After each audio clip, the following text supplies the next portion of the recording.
there is a need for great tax preparation, and there is money that can be left on the table. But rather than being a historian, we should look forward and be really strategic about this is how we should think about tax going forward.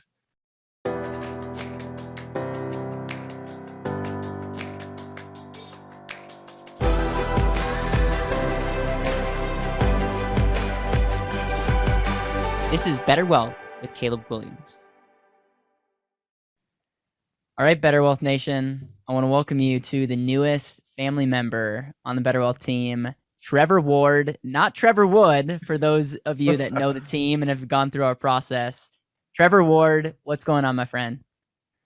Not a lot, Caleb, and it is fantastic to be part of this team. It's funny that you mentioned Trevor Wood, because we have team meetings all the time where someone says, "Oh, I'm going to meet with Trevor after this." And I frantically check my calendar. I'm like, "Wait, what?" And it's Trevor Wood. But yeah, I'm super excited to be part of the team. And we are pumped to have you. Just to give you a quick overview, you're a CPA, which is we're really grateful to have someone that has gone through the rigorous task, or how do you say that word? Rigorous task of understanding everything there is to know about the tax side. But what makes you super unique is if people just assumed by seeing your title, they would assume that you would be running, a tax company or being a coach, and you can do all that stuff. But at the end of the day, you are helping us as it relates to content, business development, and really being one of my right-hand people to make this message come to life. And so it's been a fun journey getting to know you, getting to know your heart, and man, I'm excited to go along this journey with you.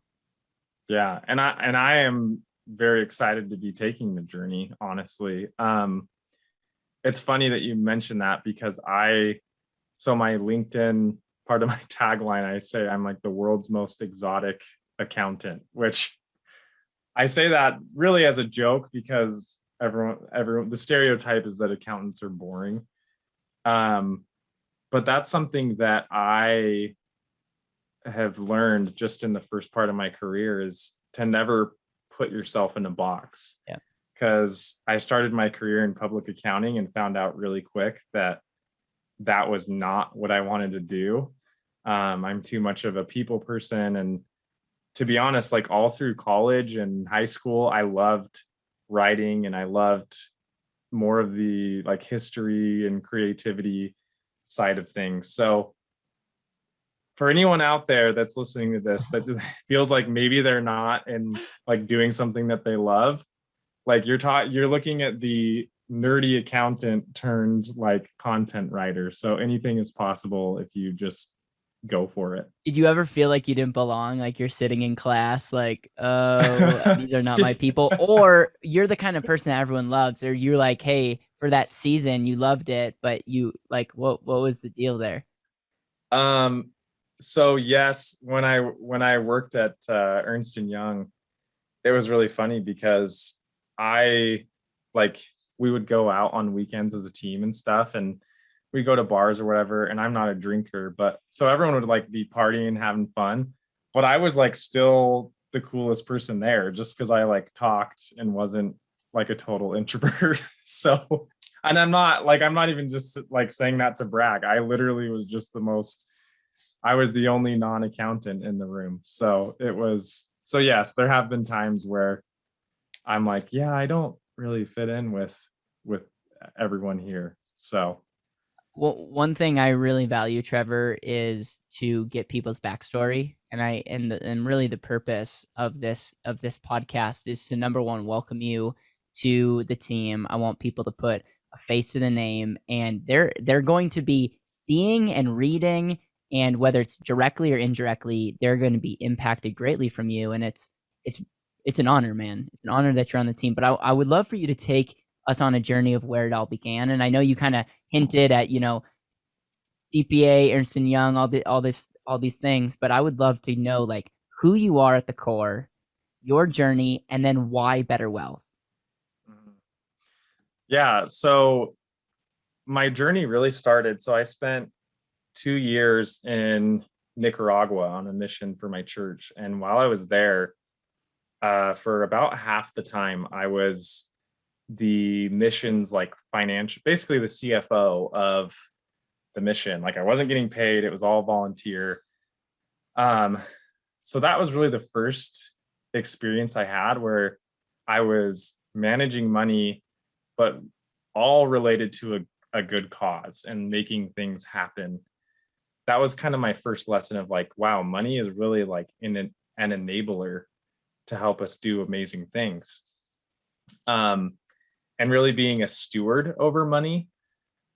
So that's kind of what sparked my interest in the world of finance. And so when I was figuring out what I wanted to study, I thought, accounting is a good skill to have, and kind of drank the Kool-Aid of, oh, you'll have a really stable job that you can climb the ladder, which is true. But like I said, got there and was just like, man, this is just not for me. And what was crazy though is I stayed there for about 3 years, almost 3 years. And if you ask me why, I would say it's because I just didn't have financial runway. Mm. So that is something that I am really passionate about now is being intentional with your money so that you're never in a place where you can't do something because you can't afford it, or Yep. because there's a price tag that's Yep. associated with it. So long story short, I had a few jobs that I jumped between, did some And was it sales the reason when jobs. you jumped? Is it just like it wasn't you? You really hated it, or Oh is it yeah. okay? Like I would full disclosure, I would not recommend this, but I literally I didn't give a 2 weeks notice. Like I just I wrote my company an email and was just like, I can't do this anymore. Mm. And looking back, I actually did go back and put in my 2 weeks, like, sorry guys, I don't Yep. want to burn a bridge here, but yeah, it was not me. And I thought, I'm not going to spend 2/3 of my life doing something that I hate. And Yep. I was freaked out. Like I was scared. I was like, I have no idea what I'm going to do. Mm. But looking back, it was the best decision I ever made because it led me here. Oh, what happened after that? You said you had a couple sales jobs. Yeah, so I had a couple sales jobs. Most recently, I was working for a foreign currency brokerage firm. So just helping companies move money around the world. And that was really interesting. I got exposure to the currency markets and really started to just fall in love with that aspect of more forward looking finance, and was in more of a consulting role. But then I was still just like, there's just something missing here still. And I couldn't really put my finger on it until I just had this feeling like I looked at my friends and drew from my own experiences of, having to say no or not being able to do something because there was money associated with it. And I thought, I've always thought it would be really cool to help people be intentional with their money. Wow, And awesome.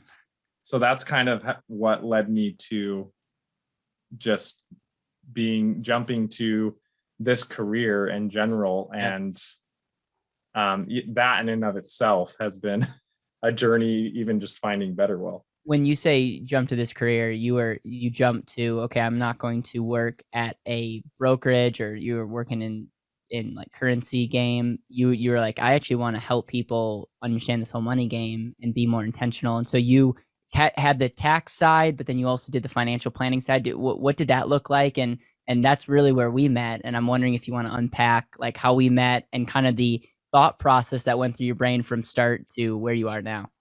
Yeah. So it was really interesting because I knew I wanted to go into financial planning, but I had no idea what that looked like.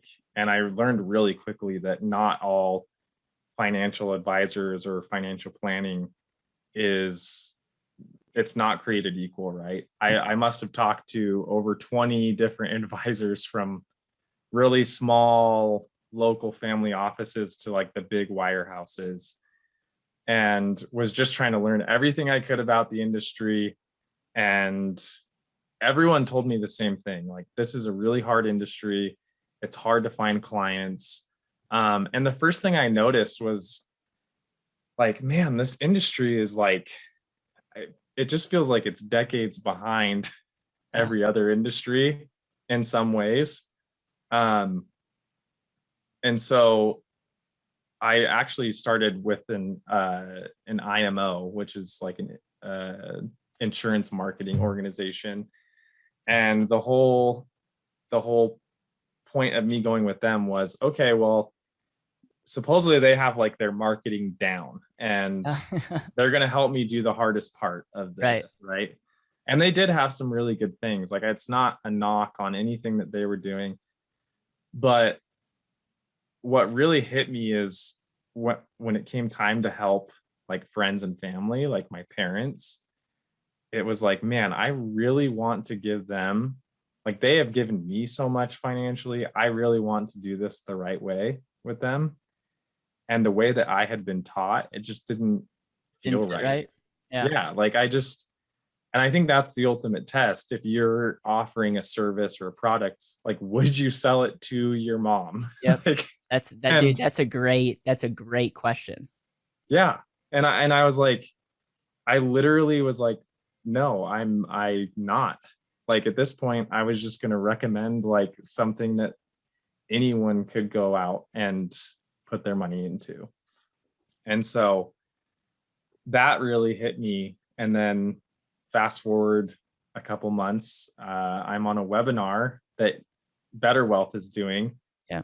And it blew my mind because, first off, in this industry, I feel like there's a lot of like, oh, don't share your secrets.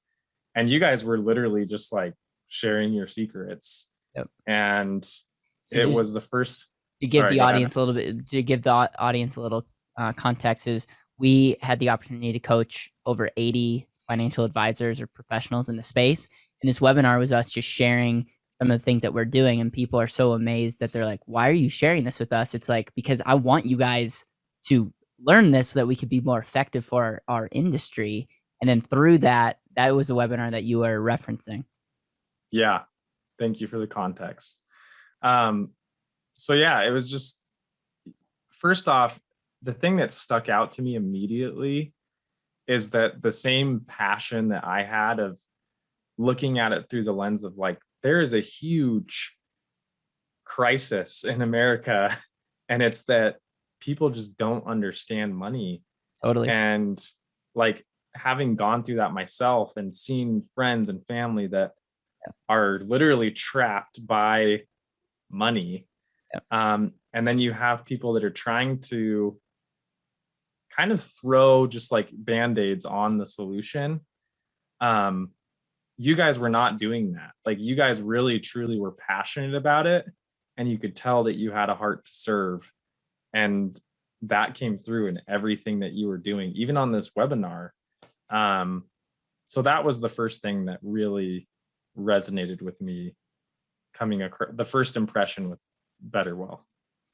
Dude, that's incredible. I remember you reaching out to us. We had conversations, and what was interesting, it's like, wow, it is rare to have someone who's a CPA. I say this with all due respect to all of our nerdy accountant listeners. I was like, it's crazy that it's like someone has the, like, knows all this stuff, but also is so passionate, and like you wrote some LinkedIn art like posts that went pretty viral, and it's like, it's pretty amazing.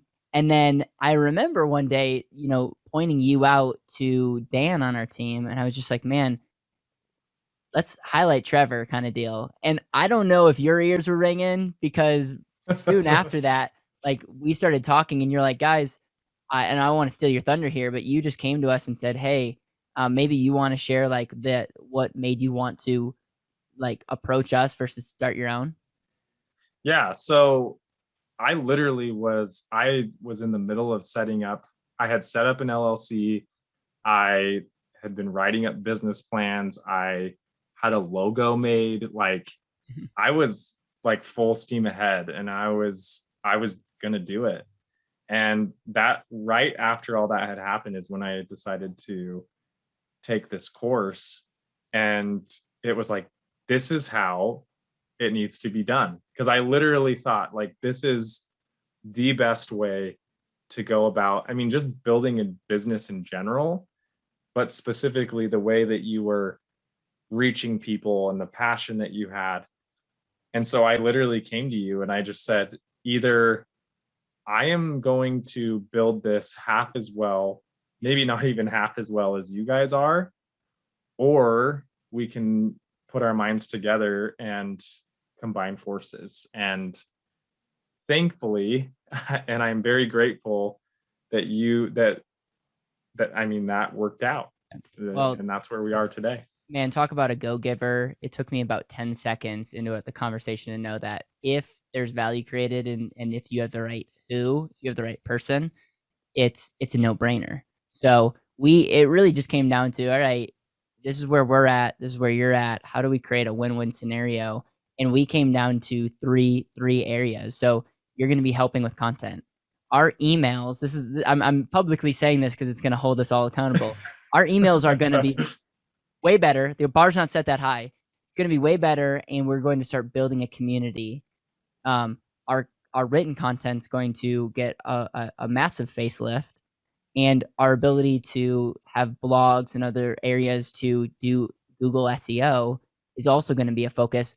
On top of, really, this is where it comes to you and I being like that, I don't know, like 1-2 punch is the business development. Like, we are going to build the very best financial ambassador and partner program for all the people out there that want to help serve us, help share the message, help like continue to promote intentional living and efficiency and all this stuff. And I needed a who that could help like be an extension to building this. And it was funny because that was like exactly what you in a dream scenario would do. And so it's just like, you can believe in coincidences, or you can just say like, thank you. Thank you to having this whole thing get set up. Yeah. One of my favorite books is The Alchemist. I don't know if you've read that one, but it's basically an allegory about how when you are pursuing your purpose in life, that everything in the universe works together to make that happen. The universe meaning, whatever your belief is, if you have a belief in a higher power, whether it's a god just that the right people and the right circumstances will present themselves at the same time. And this was totally like an alchemist situation where it's like, oh my gosh, like there is not a situation that could have worked better. And then I hear literally everyone's story on the team, and it's like, there's no way this was all a coincidence. And I really do think it's because when you try to do good things and make the world a better place, like call it the universe, call it whatever you want, like there's just almost like a guiding hand that will lead you. Well, I think you create a magnet to other people that think like you, and it's like you get quote unquote lucky, but really it's just the people that you're around. I mean, dude, we could have conversations all day long about the people that you spend time with. If you do an audit of who they are, you're the average of the people you spend time with. And you might not like hearing that, but it's true. And when you start thinking that, like, that's why you are on the webinar, because you wanted business growth and you wanted to do it the right way. And our message resonated because we were in it for the right reason. And so it's just one of those things that continues to compound, and definitely consistency is also very key. Trevor, I want to pivot a little bit and talk about money principles that you've learned. Obviously, it's like drinking from a fire hose, but it's not like you didn't know anything about money before working with us. I mean, you were helping coach people on money. So if you had to take a step back and talk about a framework, talk about money ahas, what would those be for you? There's a lot of them.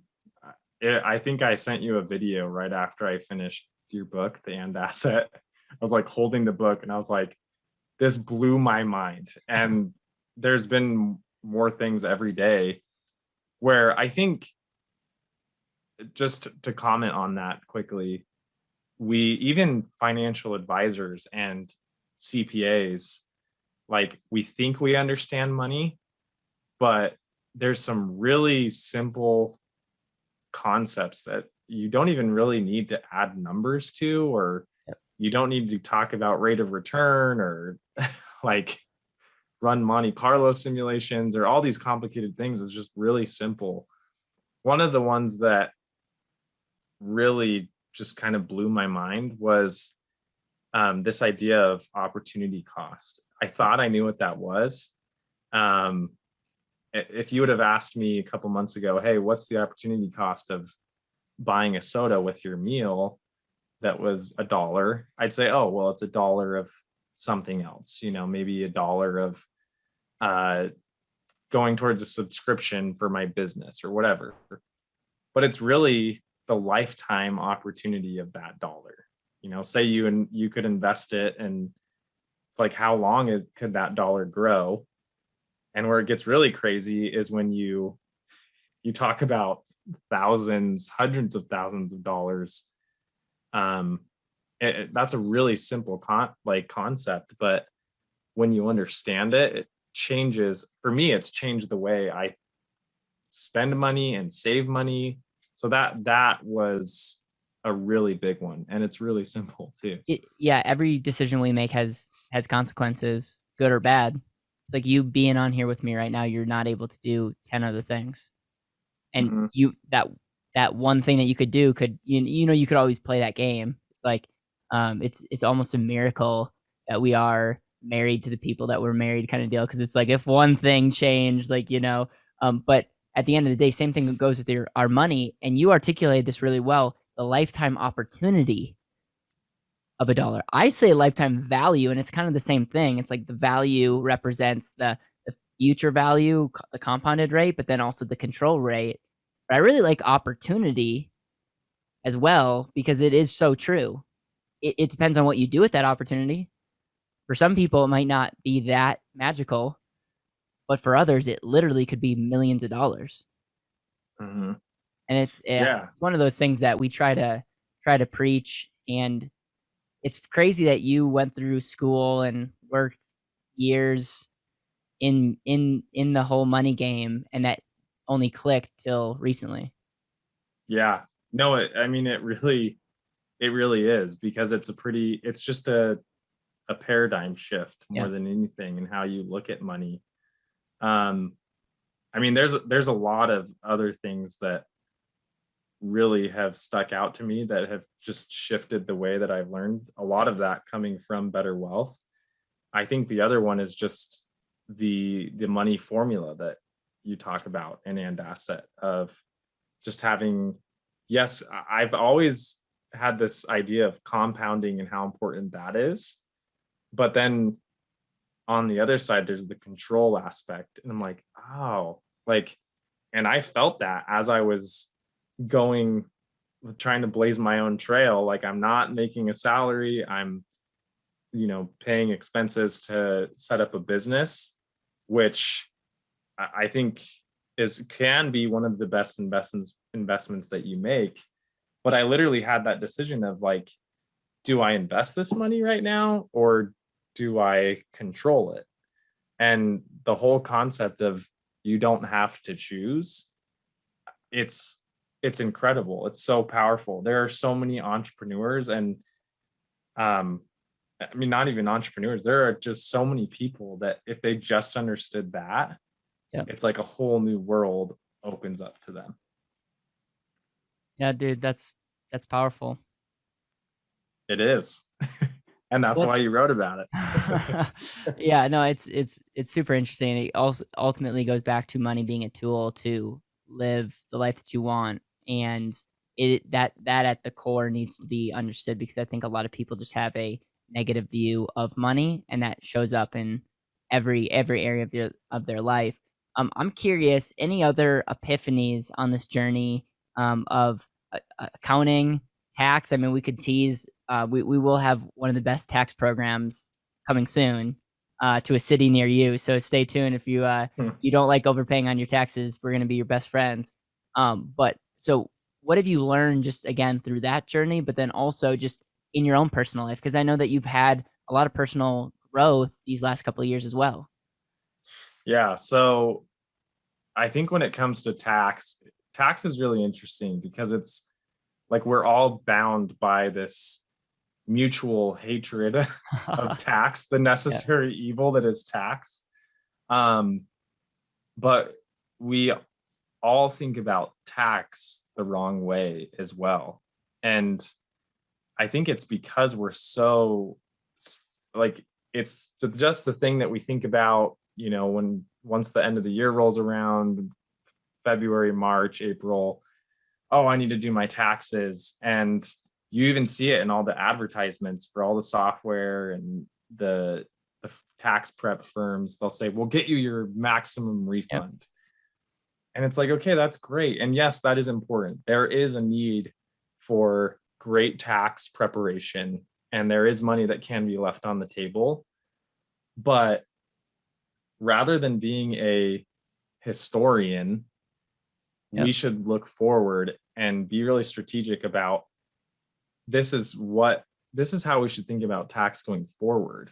Mm-hmm. And the reason yes, it's a necessary evil, but it doesn't always, like, it doesn't have to be to such a large extent, right? Like the smartest people I know, and the I shouldn't even say the smartest, the wealthiest people I know, like they don't view it as a necessary evil. It's like, okay, I'm gonna have to pay some taxes, but there's so many ways that you can legally avoid paying more tax than you should, which is huge, because like for some people that's 30-40% of everything they make.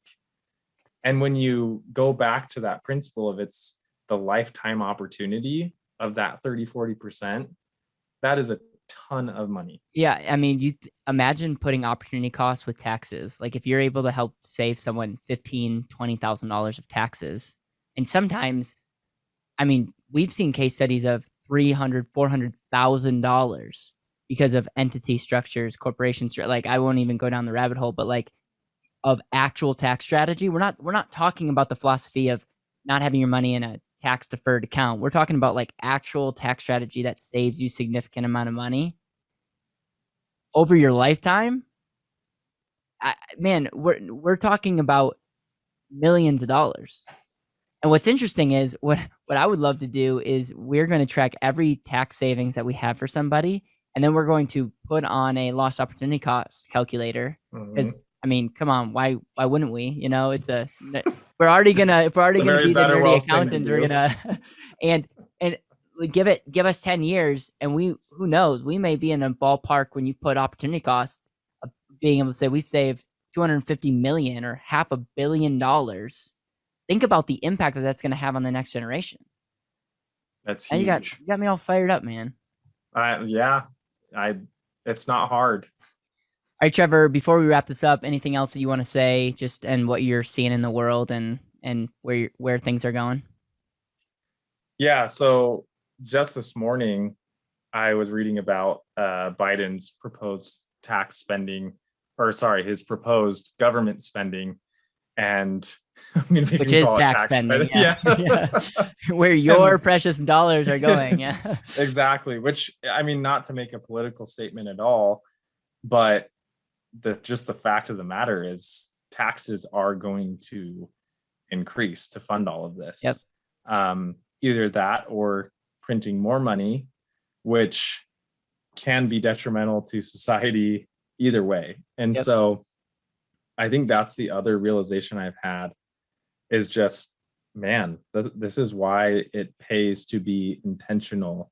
And you can't just take whatever hand the government or the world or the economy gives you, because they're just, especially with taxes, right? Like there are ways, if you know what the changes are, or someone that knows and can guide you, it's just not something you need to worry about. But I know I see a lot of fear and uncertainty, and that's exactly what we are trying to eliminate. Because I think unlocking intentional living is the opposite of that, right? It's not, Yep. You're not being acted upon, you are acting Yep. and taking control. There's a proactiveness and there's a energy behind really seeing what's going on and being able to say, I'm going to play offense versus defense. Exactly. Yeah. I think majority of people, when they see the world, there's a trend, and you don't see a trend, give us a call. we'll point you in the right, we'll show you potential of the problem.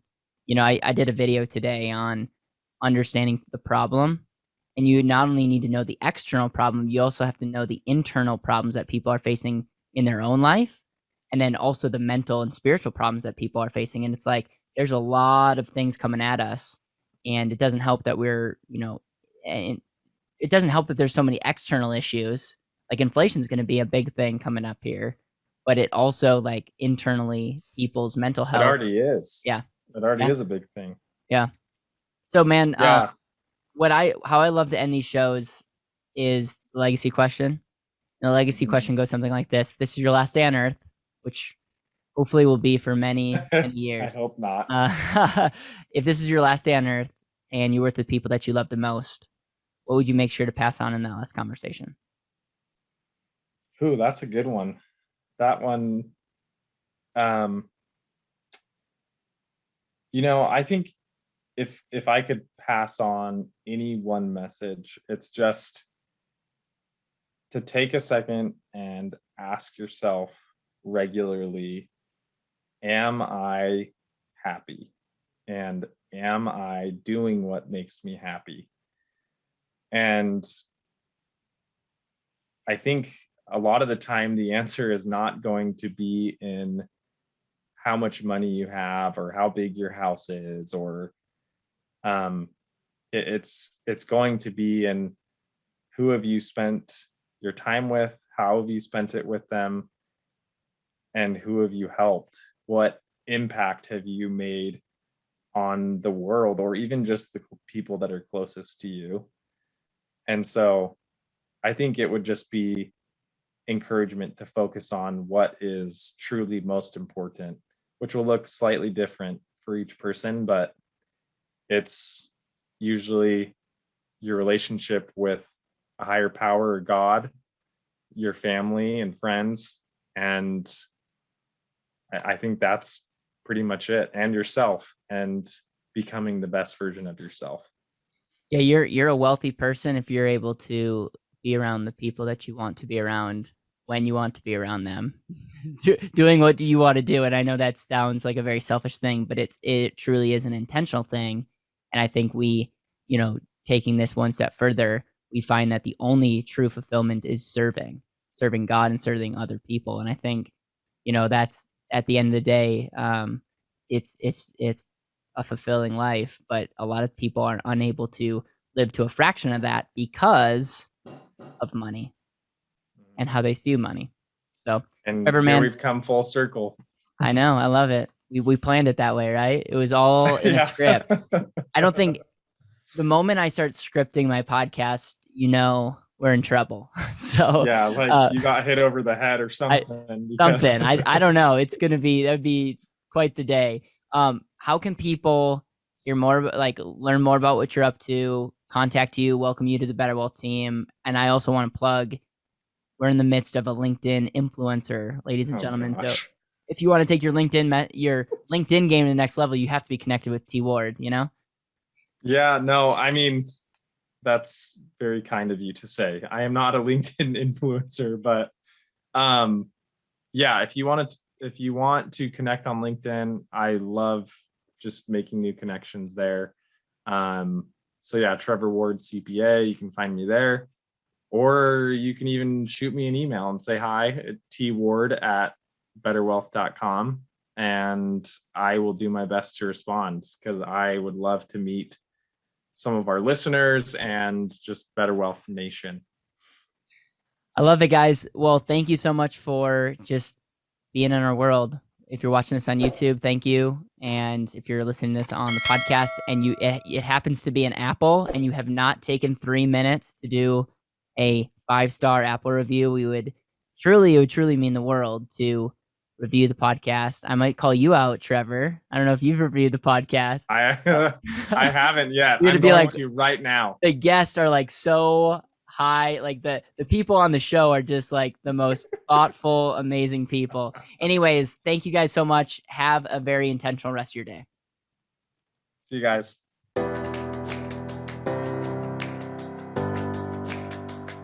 Thank you so much for listening to the BetterWealth podcast. It would mean the world to me if you could hit subscribe, leave a review, and share this with the people that you know and love.